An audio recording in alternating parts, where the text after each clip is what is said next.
Bonjour Maxime Camin. Bonjour Boris, merci de me recevoir. Écoutez, merci à vous et puis bienvenue sur le Do Corpus et dans l'émission d'entrée de jeu. Alors tout d'abord, on va commencer par une question somme toute classique. Est-ce que vous pourriez vous présenter? Oui, bien sûr. Je m'appelle Maxime Camin. Je suis actuellement postdoctorant en lettres médiévales à l'Université catholique de Louvain, en Belgique, où je suis rattaché au Centre d'études sur le Moyen Âge et la Renaissance. Avant cela, j'ai fait mes études à la Sorbonne et à l'École pratique des hautes études. Puis j'ai passé les concours de l'enseignement, en l'occurrence l'agrégation de lettres modernes, pour ensuite poursuivre mes recherches en thèse à l'Université Grenoble-Alpes, où j'ai obtenu donc une bourse postdoctorale, doctorale, pardon. J'ai suivi une formation d'enseignant, mais aussi de chercheur, en m'intéressant tout particulièrement à l'histoire des jeux dans la littérature du Moyen Âge. Alors justement, cet intérêt premier vous a emmené à faire une thèse. Est-ce que vous pouvez nous en parler et nous dire quelle était l'origine du sujet, votre domaine, votre champ de recherche et quelles problématiques y avez-vous élaboré?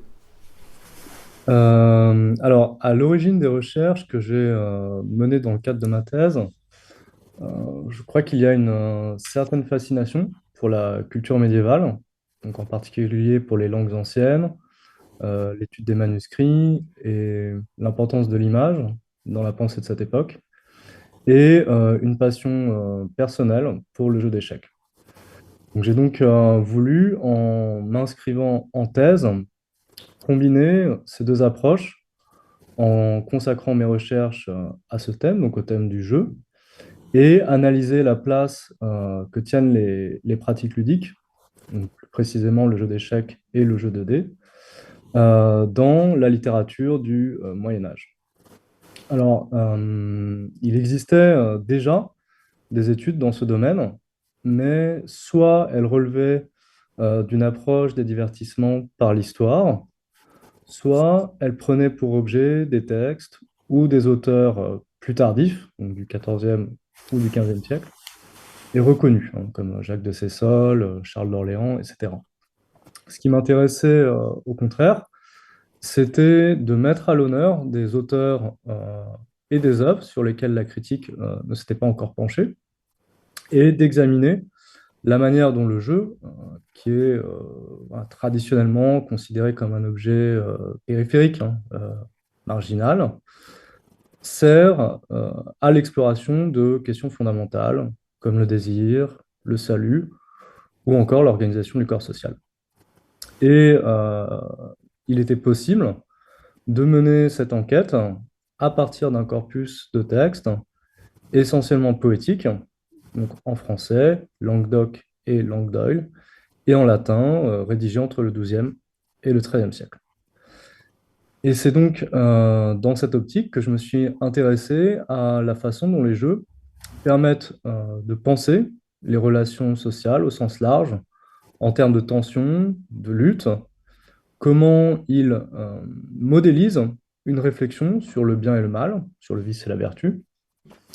En d'autres termes, la manière dont ils véhiculent en tant qu'image, en tant que métaphore, un savoir légitime sur les expériences humaines. Voilà, dans les grandes lignes, le travail que j'ai pu mener pendant ces années de thèse. Et pour nous situer à peu près, c'était sur quelle période de temps vous avez soutenu en quelle année? Alors, j'ai soutenu en 2021, D'accord. donc il y a bientôt 3 ans, enfin il y a plus de 3 ans maintenant. Voilà. C'est vrai que les thèses sont relativement longues en France parce que on doit conjuguer la recherche que l'on mène avec une activité d'enseignement qui nous permet aussi de financer notre travail, nos études. Voilà. Naturellement, parce qu'on rappelle que vous êtes enseignant-chercheur, donc comme vous l'avez évoqué. Alors, je reviens un peu sur votre thèse. Est-ce que vous auriez des enseignements à nous partager sur ce travail conséquent et puis extrêmement élaboré? Effectivement, une thèse est une entreprise importante, à certains égards également effrayante, donc qui exige de la méthodologie, donc un apprentissage de la méthodologie, qui exige de la discipline, et c'est un travail également solitaire, hein, on le sait bien, donc voilà, il faut d'une certaine façon avoir le cœur bien accroché pour la mener à terme. Et je dirais que dans le cadre de celle que j'ai pu mener, mon doctorat m'a permis d'approfondir ma compréhension des caractéristiques du jeu en étudiant une variété de textes issus de différentes langues et associés à des thèmes en apparence relativement éloignés, comme le désir et la spiritualité. Donc de ce point de vue, ce travail m'a permis de mettre en évidence des invariants du jeu. Euh, on les connaissait déjà à la suite des travaux d'un certain nombre de chercheurs comme Johan Huizinga, mais mon travail m'a permis de les mettre en évidence dans le corpus de textes que j'avais initialement choisi, donc comme la compétition, le hasard, le mérite évidemment, mais aussi une certaine continuité entre la perception médiévale des divertissements et celle que l'on a aujourd'hui. Hein, le jeu, il me semble, se conçoit encore à certains égards comme un objet d'étude futile, peut-être un peu frivole même, bien qu'il puisse toujours servir de grille de lecture pour analyser les conduites et les comportements humains.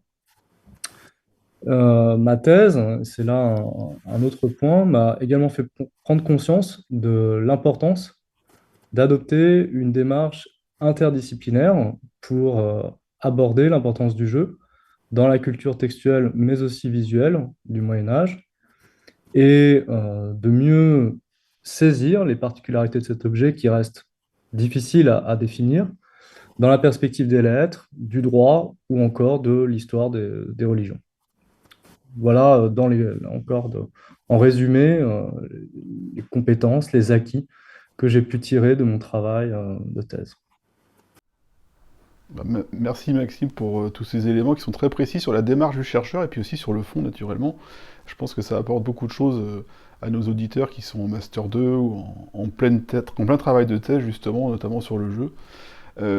Alors justement, en parlant de personnes qui prennent vraiment au sérieux le jeu, c'est notre GIS Jeux et Société qui vous a décerné à l'automne le prix des fondateurs du GIS Jeux et Société pour vous apporter un soutien à la publication. Est-ce que vous pouvez nous toucher quelques mots sur la façon dont la mise en œuvre de ce manuscrit maintenant à publier se déroule-t-elle? Oui, bien sûr. Il y a une certaine différence entre le manuscrit de la thèse et le livre publié. Traditionnellement, voilà, la monographie telle qu'elle est publiée ne ressemble plus exactement ou pas exactement au travail tel qu'on a pu le présenter à l'occasion de la soutenance.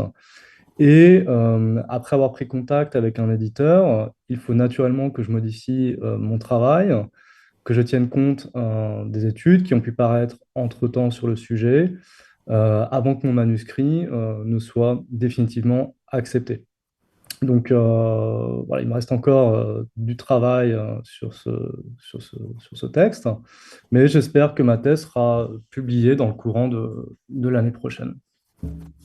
Et je remercie encore le GIS de m'avoir donné la possibilité d'en financer la publication.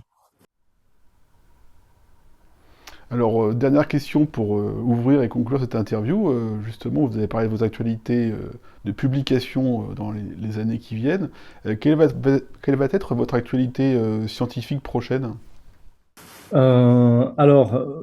Donc dans la continuité des recherches que j'ai menées en thèse, je travaille depuis l'année dernière, donc, dans le cadre de mon postdoctorat, à l'édition critique d'un texte spirituel du XVe siècle, le jeu de la paume moralisée.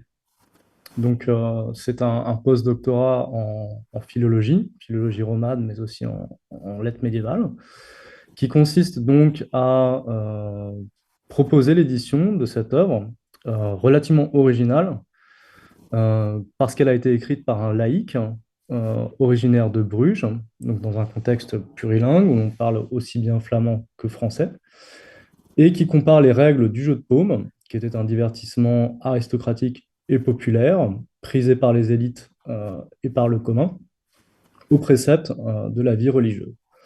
Donc les recherches que je mène à l'UC Louvain m'orientent ainsi vers l'étude de ce divertissement dans la littérature de la fin du Moyen Âge. Donc on se situe plutôt autour du XVe siècle. Donc j'ai élargi le spectre chronologique de mes recherches et vers l'analyse du courant spirituel auquel l'œuvre dont je parle se rattache, en l'occurrence la Devotio Moderna. La Devotio Moderna, c'est un courant spirituel qui est né dans les Pays-Bas, vers la fin du XIVe siècle, et dont l'étude est particulièrement importante dans l'espace bourguignon. Et voilà. Et donc, lorsque l'édition critique de ce texte sera achevée, donc a priori dans le courant de l'année prochaine, je souhaiterais me consacrer à l'étude d'un autre jeu dont l'histoire est encore mal connue, en l'occurrence le tarot. Et, euh, et bon, c'est un projet qui reste encore à définir, et nous verrons le moment venu, la manière dont je l'aborderai. Voilà. Bah, écoutez, ce sera un plaisir de suivre vos projets scientifiques et publications. Merci Maxime d'avoir participé à cette interview, d'être venu sur l'Eudocorpus. Merci Boris, avec plaisir. Et puis donc je vous dis à très bientôt. Au revoir. Au revoir. Pour celles et ceux qui nous regardent depuis notre chaîne YouTube, n'hésitez pas à vous abonner afin de recevoir les nouveautés dès leur diffusion. Merci, et à bientôt sur l'Eudocorpus.